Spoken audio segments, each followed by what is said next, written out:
¿Qué tal? Muy buenas tardes. Terminando una nueva semana, gracias a Dios. Y acá con la palabra abierta, con el capítulo 9 de Lucas. No sé, ya llevamos muchos días con Lucas, pero lo vamos viendo el Evangelio sin dejar en lo posible ningún detalle y descubriendo nuevas cosas, y con puertas abiertas para que cada uno haga sus propios descubrimientos, porque en el capítulo de hoy me llevó a mirar en los otros evangelios y todo, pero eso apenas lo vamos a tomar, porque hemos dicho que esta es una lectura centrada en la mirada, en el conocimiento del doctor Lucas, amigo personal y compañero del apóstol Pablo, que en su momento él sintió seguramente el mandato de Dios para escribir un evangelio con todo lo que él había recibido, de quienes habían estado con Jesús y quienes le completaron todo el relato para escribir el que es considerado el evangelio del mejor estilo literario, ¿sí? Y además, como hemos ido notando, con muchos elementos de detalles, de momentos para entender y pensar lo que estamos haciendo un poco, lectura en voz alta y pensando para meternos allí en Jesús, que estaba caminando, enseñando y cambiándole la vida a tanta gente. Ahora, el capítulo de hoy, el capítulo 9, no creo que lo terminemos porque es larguísimo, pero aparte de largo, porque tiene 62 versículos, pero además están relatadas tantas cosas y todas tan importantes. Es más, yo diría que este es un momento crucial. Todas las cosas que pasan, que cuenta acá en el capítulo 9 Lucas, es un momento crucial en el ministerio de Jesús. Por eso el título de hoy es las revelaciones. Hay momentos clave, revelaciones claves, y bueno, vamos a ir viéndola y leyéndola. Dios quiera que pueda haber revelaciones personales para cada uno de los lectores, en donde estemos, ¿no? De los lectores de la Biblia, en el lugar en donde estemos, en la experiencia que tengamos, en la historia de lectura de la Biblia que tengamos, pero acá vamos a ir adentrándonos en todo lo que Jesús quiso hacer y dejar para que nosotros hoy, en el siglo XXI, lo pudiéramos conocer y apropiarnos de esa palabra. Bueno, lo primero es algo extraño, que todas las cosas que pasan acá fueron nuevas, ¿no? Alguna no al final, pero dice, habiendo reunido a los 12, estamos hablando solamente de los 12 apóstoles, Jesús les dio poder y autoridad para expulsar a todos los demonios y para sanar enfermedades. Vamos mirando lentamente, ¿no? Me impresiona que diga a todos los demonios, y que esto sea el primer dato, los mandan, y después a sanar, pero después va a agregar más. Pero primero les da poder y autoridad. Hasta ahora ellos habían estado con Jesús, al lado, viendo, quizás haciendo algo, pero no habíamos tenido el dato. Acá los manda solos. Y dice, entonces los envió a predicar el reino de Dios y a sanar a los enfermos. Me pregunté primero qué iban a predicar, qué iban a decir, pero la respuesta final la tuve más adelante en el capítulo 9, no en este momento. Y porque acá no le había prestado atención.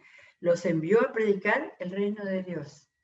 El reino de Dios. O sea, tomando el mensaje que había comenzado Juan el Bautista, diciendo que venía con Jesús el reino de Dios, ellos iban a contar que el reino de Dios estaba personificado en Jesús y en todo lo que él hacía. y ellos iban a tener el poder y la autoridad de Jesús para hacer las mismas cosas que él hacía. Instrucciones de Jesús. Así que primer viaje misionero, instrucciones de Jesús. No lleven nada para el camino, ni bastón, ni bolsa, ni pan, ni dinero, ni 2 mudas de ropa, les dijo. En cualquier casa donde entren, quédense allí hasta que salgan del pueblo. Si no los reciben bien al salir de ese pueblo, sacúdense el polvo de los pies como un testimonio contra sus habitantes. Súper llamativo esto, ¿no? Los mandaba totalmente sin ninguna provisión de ningún tipo. Es interesante cómo esto está contado diferente por los otros 2 evangelios sinópticos, pero nosotros estamos solo con no diferente, de repente los detalles. Ahora, acá dice sin nada, por supuesto en un tiempo donde la gente era hospedadora y donde llegaba alguien que pareciera creíble e interesante y la gente le abría su casa, lo dejaba dormir y le daba de comer, ¿sí? No los mandó a pasar hambre por ahí. Y supongo que en ese momento no había la desconfianza que tenemos nosotros en este tiempo de todo extraño. Bueno, así que partieron y fueron por todas partes, de pueblo en pueblo, predicando el evangelio y sanando a la gente. Ahora, esto parece lo que decía de Jesús en otros casos, ¿no? Por todas partes, de pueblo en pueblo, predicando y sanando, ¿sí? Esta es toda la indicación, esto es todos los datos que tuvo Lucas para escribir su evangelio. Y acá viene, ya está, listo, no hay más nada de esto, no.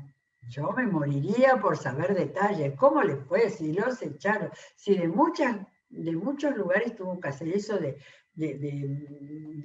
cómo sacudir los pies en la entrada del pueblo, no lo sabemos. Ahora viene del 7 al 9, un pequeño paréntesis. Herodes el tetrarca, el gobernador, se enteró de todo lo que estaba sucediendo. Estaba perplejo porque algunos decían que Juan había resucitado, otro que había aparecido Elías y otro, en fin, que había resucitado a alguno de los antiguos profetas. Pero Herodes dijo, a Juan mandé que le cortaran la cabeza. ¿Quién es entonces este de quien oigo tales cosas? Y procuraba verlo. No hay más indicación sobre esta, pero esto nos da una punta para poder saber, según Lucas, el hecho de que le había cortado la cabeza Herodes a Juan el Bautista, porque Lucas no lo cuenta. Lucas no cuenta toda la muerte de Juan el Bautista. Bien, y no sabemos más nada de esto. Se quedó preocupado, te mandó a averiguar. Muy bien.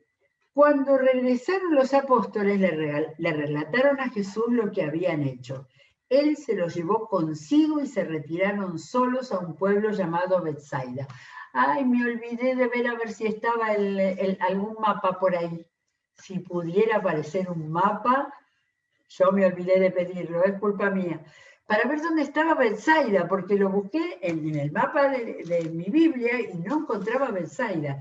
Y estaba mucho más cerca de lo que yo me había dado cuenta de el lugar donde la mayor parte hasta ahora del Evangelio de Lucas lo hemos tenido en Capernaum.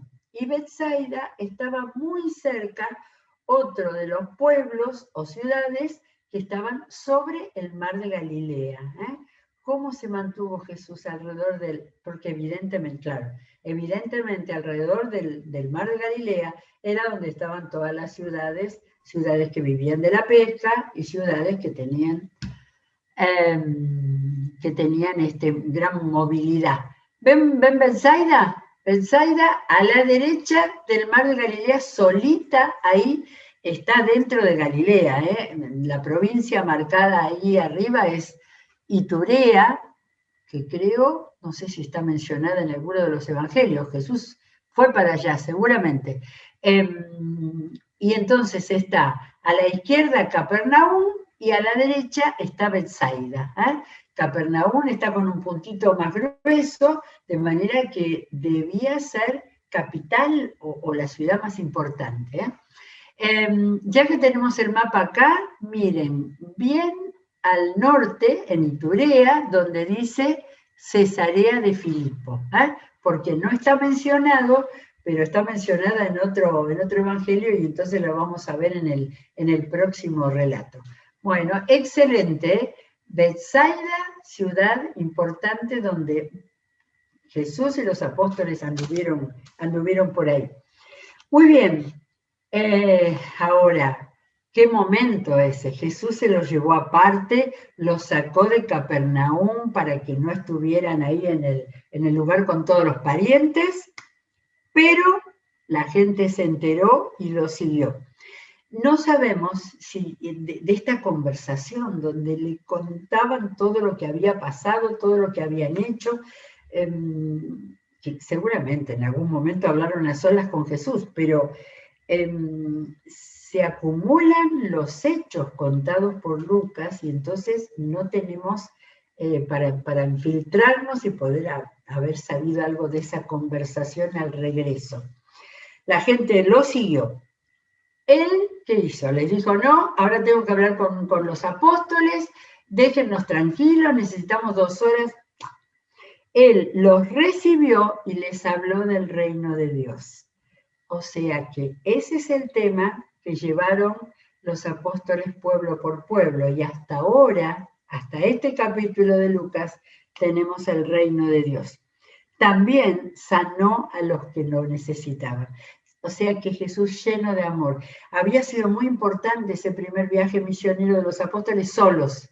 Sin embargo, atendió a la gente en primer lugar.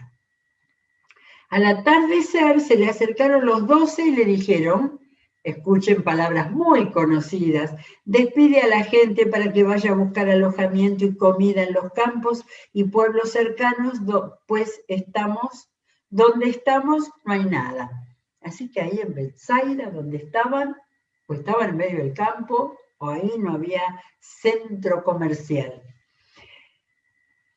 Jesús les dijo, denle ustedes de comer. No estoy leyendo nada nuevo, es la famosa multiplicación. Ahora, interesantísimo que viene después de ese episodio que vimos. No tenemos más que 5 panes y 2 pescados, a menos que vayamos a comprar comida para toda esta gente, objetaron ellos, porque había allí unos 5.000 hombres. Qué capacidad que tenían de contar. Más mujeres y niños, seguramente. Pero Jesús dijo a sus discípulos, hagan que se sienten en grupos como de 50 cada uno. Así lo hicieron los discípulos y se sentaron todos. Entonces Jesús tomó los 5 panes y los 2 pescados y mirando al cielo los bendijo. La gratitud a Dios primero.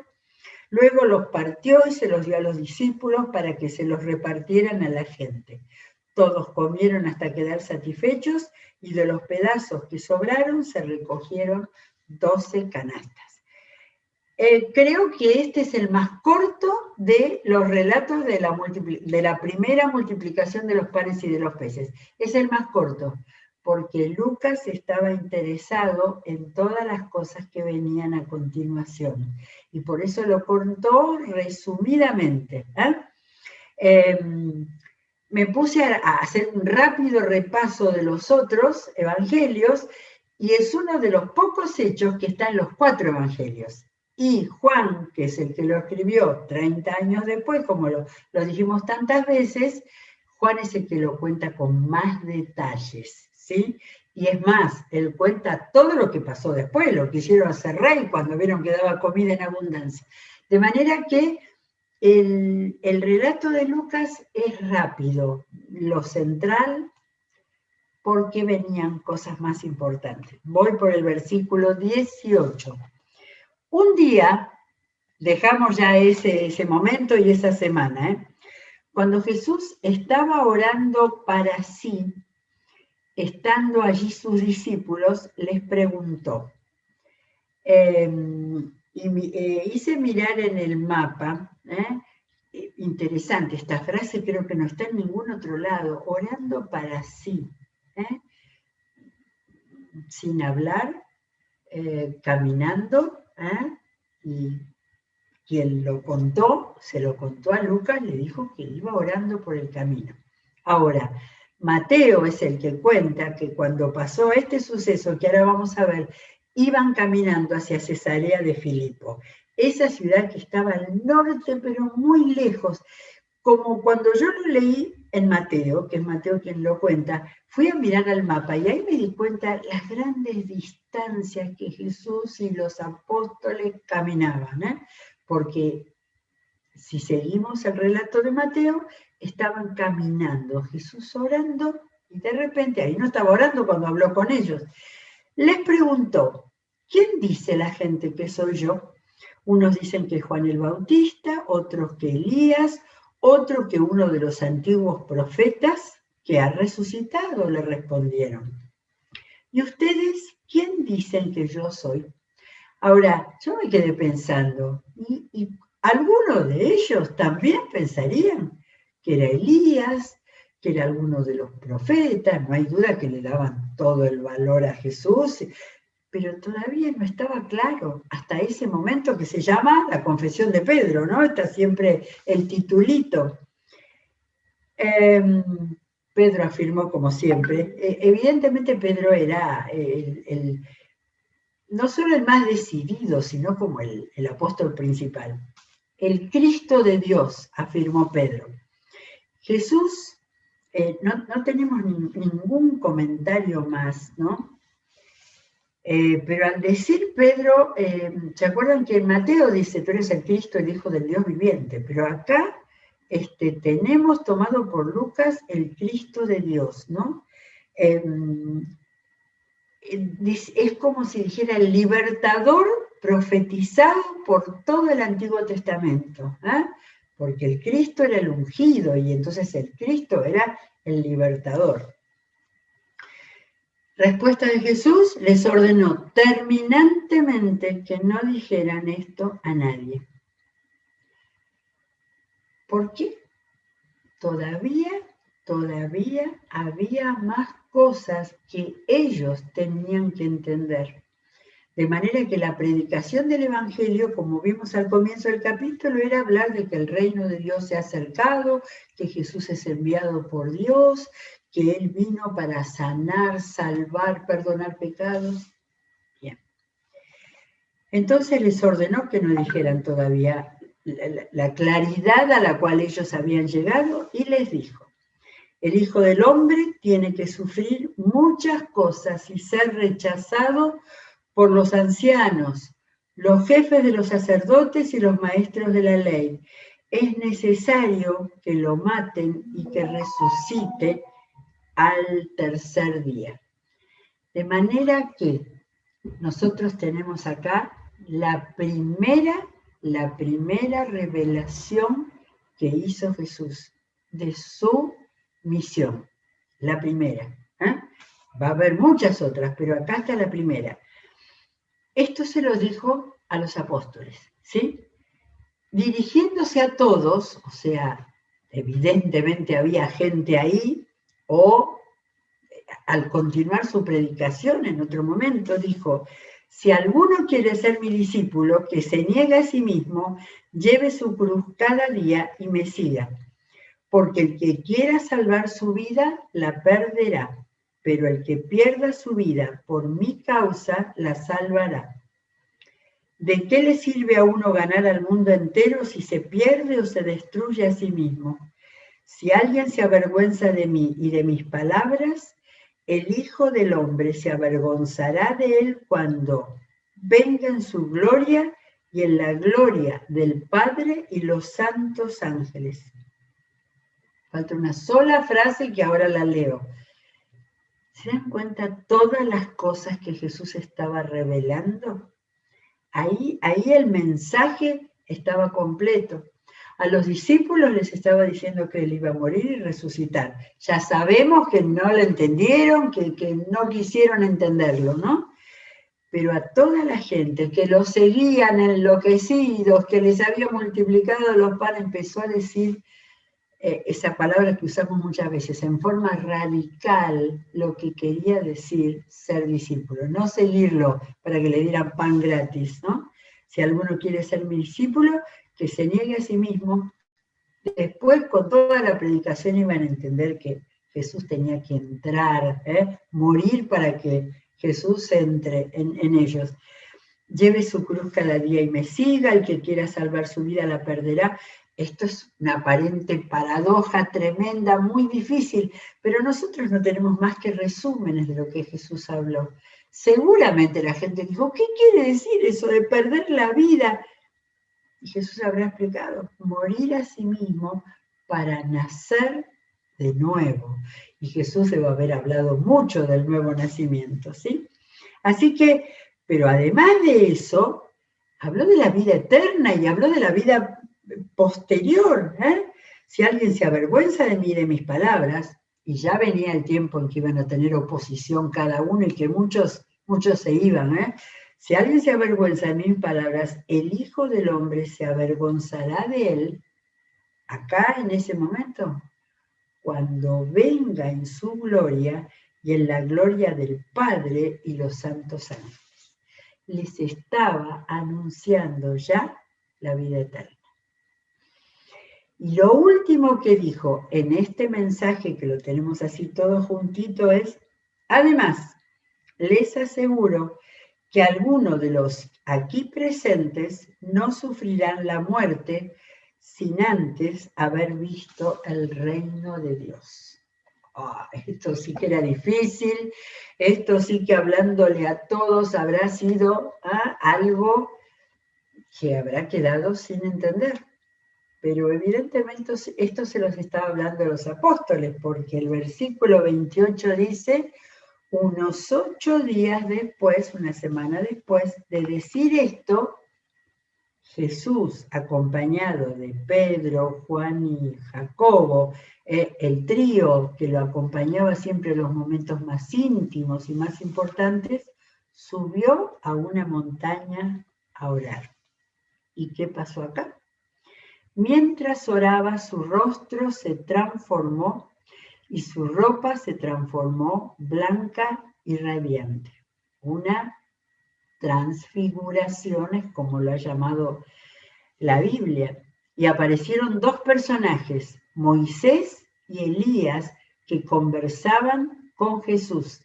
Tenían un aspecto glorioso y hablaban de la partida de Jesús que él estaba por llevar a cabo en Jerusalén. ¿Cómo puede ser que tiempo después Pedro seguía sin entender? ¿Por qué no entendía esto? Dice, Pedro y sus compañeros estaban rendidos de sueño. Se ve que el espectáculo fue tan impresionante para ellos que quedaron adormilados, pero cuando se despabilaron, vieron su gloria y a los 2 personajes que estaban con él. Claro, ahora me doy cuenta, miren, recién me doy cuenta. Lo mismo que en el jardín de Getsemaní, cuando Jesús los llevó a orar, se quedaron dormidos enseguida. Ellos habrán creído que iban al monte a orar acompañando a Jesús. Entonces lo que hicieron fue quedarse dormidos como acostumbraban. Cuando se despertaron, vieron el espectáculo de Jesús con Moisés y Elías. Ahora, ¿qué significado? Cuando conocemos toda la Biblia, claro, entendemos. Moisés era el representante de la ley que Dios había dado para formar un pueblo que estuviera basado en sus designios y en lo que él esperaba de ellos. Y Elías era el representante de los profetas. Y por ahí había un comentario que decía, la relación de ellos 2 eran muy importantes, pero Moisés había dejado lo más importante, que era la conquista de la tierra, a Josué. Josué es hebreo, quiere decir Jesús salva. El nombre Josué es Jesús salva. Y Elías dejó la tarea fundamental a Eliseo, ¿sí? De manera que la conexión con todo el Antiguo Testamento y con la misión liberadora. Moisés había sido liberador, Elías había sido liberador y estaban reunidos como Jesús en un acto absolutamente simbólicos para que ellos, los tres principales de los apóstoles, pudieran luego comprenderlo, captarlo y enseñarlo a todo el mundo. Mientras estos se apartaban de Jesús, Pedro, sin saber lo que estaba diciendo, propuso. Me encanta, Lucas no se perdía en dar ninguna indicación, diciendo, Pedro siempre diciendo tonterías, sin saber lo que le estaba diciendo, pero con ese estado de haber visto eso. Pobre Pedro, ¿cómo no iba a estar balbuceando cualquier cosa? Maestro, qué bien que estemos aquí. Podemos levantar 3 albergues, uno para ti, otro para Moisés y otro para Elías. Esto nos aclara de que ellos tres entendieron perfectamente lo que era era una visión, esa visión que el Señor les había permitido tener a ellos. Estaba hablando todavía, creo que Pedro, no dice si Jesús o Pedro, cuando apareció una nube que los envolvió, de modo que se asustaron. No se habían asustado por ver la aparición de los dos grandes de la antigüedad muertos, ¿no? Pero ahí se asustaron. Entonces salió de la nube una voz que dijo, este es mi hijo, mi escogido, escúchenlo. Después de oírse la voz, Jesús quedó solo. Los discípulos guardaron esto en secreto y por algún tiempo a nadie contaron nada de lo que habían visto. Es que realmente tuvieron que procesarlo, tuvieron que darse cuenta de lo que habían visto. Y es evidente que todavía, no sé hasta qué punto no llegaban a entender toda la gloria de Jesús, toda la misión de Jesús. Porque el hecho que apareciera allí todo el contenido básico del Antiguo Testamento y la voz de Dios ratificando todo eso que habían visto, no era un sueño cualquiera. La voz de Dios fue lo más importante. Por supuesto que lo más llamativo era eso de haber podido ver, no sé qué vieron, pero les permitió reconocer a Moisés y a Elías, pero la voz de Dios confirmando y ratificando todo eso y ratificando la misión de Jesús. Ya lo sabían, ya se lo habían escuchado de la boca de él. Faltaba ver la gloria y la confirmación de Dios. Y sin embargo, después más adelante vamos a ver que todavía no habían entendido. Pero por lo pronto guardaron el secreto. Fue muy sabio, eso no fueron a contarla. Hubiera sido confusión para la gente. Por ahora la gente tenía que escuchar el mensaje de Jesús y tenía que ver al Hijo del Hombre, al Hijo de Dios, sanando, transformando, perdonando pecados. Es tan interesante ver cómo el mensaje de Jesús Él lo fue dando lentamente para que la gente pudiera comprenderlo, ¿sí? Cuando perdonó pecados, espantó a todos los religiosos, pero lo hizo junto con un milagro de sanidad, de recuperación de la persona. De manera que, bueno, por algún tiempo a nadie contaron nada de lo que habían visto. Y cómo lo habrán contado después en su tremendo ministerio. Hemos llegado al versículo 36 y el capítulo 9 tiene 62. Así que dense cuenta de todo lo que falta. Pero bueno, ahora hemos estado de revelación en revelación. Y también la revelación para nosotros. Y también la revelación para llevarla a la gente que tiene de Jesús nada más que una estampita, y relatos de lo que Jesús hizo. Acá estamos a Dios mismo que ha bajado a la tierra y que ha traído el reino de los cielos. Bueno, maravilloso. completaremos esta semana con el resto de la programación y con los cultos de sábado, de domingo. Ojalá que muchos se hayan anotado y todos los demás lo puedan ver por el canal de YouTube. Y nos encontraremos nuevamente el lunes en Abrir la Biblia. Que Dios los bendiga.